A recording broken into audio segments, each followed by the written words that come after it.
Երանախագահության հասցեին քննադատություններն Ադրբեջանում սկսվել են Եվրոպայի խորհրդի խորհրդարանական վեհաժողովի տարեսկզբյան քննարկումների ընթացքում։ Քվեարկության արդյունքներով հակահայկական երկու բանաձևերից մեկն է ընդունվել։ ԵԱԿ Մինսկի խումբն էլ Եվրախորհրդի վեհաժողովին կոչ էր արել չբարդացնել ադրբեջանա-ղարաբաղյան հակամարտությունն ու չվնասել բանակցությունները։ Կարծում եմ, որ ինչ-որ ձևով իր ազդեցությունը իհարկե այս հայտարարությունը գործել է Ադրբեջանի պահվածքի վրա, բայց ընդհանուր առմամբ Ադրբեջանը միշտ էլ պարբերաբար, այսպես ասած, մի ջիհադ է հայտարարում քաղաքական ԵԱԿ Մինսկի խմբի համանախագահությանը եւ թե երկրի բարձրագույն ղեկավարության, թե այլ ինչ-որ քաղաքական գործիչների կողմից հնչեցվում են այս կամ այն հայտարարությունները, որտեղ ԵԱԿ Մինսկի խմբի մեղադրում են այսպես ոչ արդյունավետ աշխատանքի մեջ, մեղադրում են հակաադրբեջանական ինչ-որ մոտեցումների, հայամետ դիրքորոշման համար։ Սա ընդհանուր ադրբեջանական, այսպես ասած, քաղաքական վերնախավի պահելաձևն է։ Այսպիսով Ստրասբուրգում Ադրբեջանի հույսերը չարդարացան, տապալվեց խնդրի կարգավորումն այլ դաշտ տեղափոխվելու նկրտումները։ Մասնավորապես չընդունվեց արդեն նախկին падգամավոր Ռոբերտ Ուոլթերի Ադրբեջանի գրավյալ տարածքներ արտահայտությունը պարունակող բանաձևը։ Վերահաստատվեց Հայաստանի Հանրապետության դիվանագիտության դիրքորոշումը, որ խնդրի կարգավորման պետք է զբաղվի հենց երանախագահությունը։ Հայաստանի դիվանագիտական քաղաքական դիրքորոշումը համընկնում է Մինսկի խմբի տեսակետներին։ Այսքան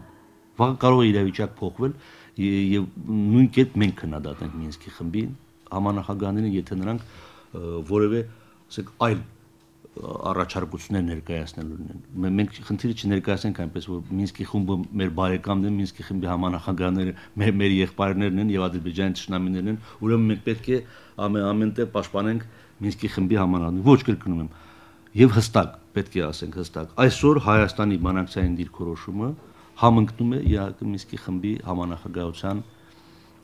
առաջարկներին։ Պարզվում է Եվրոպայի խորհրդի խորհրդարանական վեհաժողովի քննարկումներին Մինսկի խմբի համանախագահների արձագանքը Ադրբեջանում բողոքի տեղիք է տվել։ Իլհամ Ալիևը Բաքվում հասարակական կազմակերպությունների հետ հանդիպմանը քննադատել է երանախագահությանը։ Ադրբեջանի նախագահի խոսքով խնդիրը չի լուծվում, քանի որ իրենք մուսուլմաններ են, Մինսկի խումբն էլ քրիստոնյաների ակումբ է։ Պաստորեն Ադրբեջանի նախագահը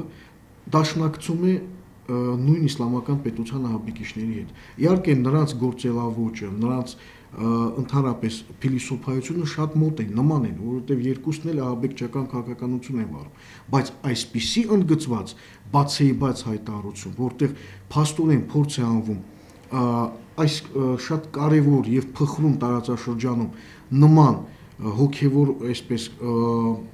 պայքարի, կրոնական պայքարի ինչ որ սերմեր գցել, սա շատ վտանգավոր եւ սա իրոք վայել չեն լուրջ քաղաքական գործ չի, եթե նա իրոք նպատակ չունի ինչ որ ահաբեկչական քաղաքականության մեջ իր դերակատարություն ունենալ, բայց ինչպես մենք տեսնում ենք, Ալիևը այսպիսի քաղաքականություն է անում։ Երկրի ղեկավարի մակարդակով քննադատություններին հաջորդել են արդեն դժգոհություններն արտաքին գործերի նախարարության կողմից։ Ադրբեջանի արտաքին քաղաքական գերատեսչությունը հայտարարություն է տարածել, որտեղ մեղադրում են Մինսկի խմբի երանախագահությանը Ադրբեջանա-Ղարաբաղյան հակամարտության կարգավորման գործում 20 տարում որևէ բեկման չհասնելու եւ ՄԱԿ-ի շնորհած մանդատը չարդարացնելու համար։ Ի վերջո մենք տեսանք Եվրախորհրդարանի վերաբերմունքը այդ Սարսանգի ջրամբարի հարցում բացարձակապես իրականության հետ կապ չունեցող մի բանաձև, որտեղ չգիտես ինչը ինչով է պայմանավորված։ Այնպես որ միջազգային կոնյունկտուրայի փոփոխության պայմաններում հնարավոր է որ ամեն ինչ վերադառնա իր սկզբին։ Այսօր մենք գնահատում ենք այսօրվա իրավիճակը։ Այսօրվա իրավիճակում այն առաջարկությունները, որ արվում է Մինսկի խմբի համանախագահության կողմից կապված Լեռնային Ղարաբաղի խնդրի կարգավորման հետ, Հայաստանի պաշտոնական տեսակետին համահունչ են։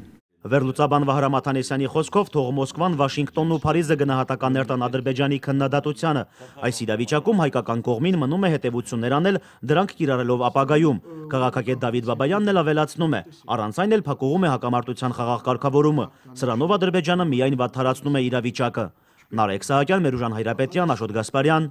օր։